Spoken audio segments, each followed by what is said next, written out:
मी नाथाभाऊ बोलतोय। येणाऱ्या 20 तारखेला महाराष्ट्र विधानसभेची निवडणूक आहे। या निवडणुकीमध्ये रोहिणीताई खडसे या तुतारी वाजवणारा माणूस या चिन्हावर उभे आहे।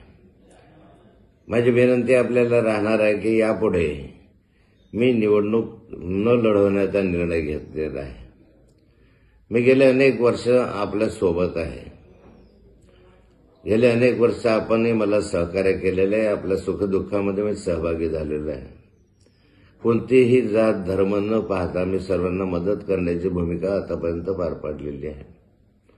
तब्येतीच्या कारणास्तव या पुढची निवडणूक कदाचित मी पाहणार की नाही पाहणार हे तर ईश्वरच ठरवेल। कारण पुढच्या निवडणुकीमध्ये मी असेल नसेल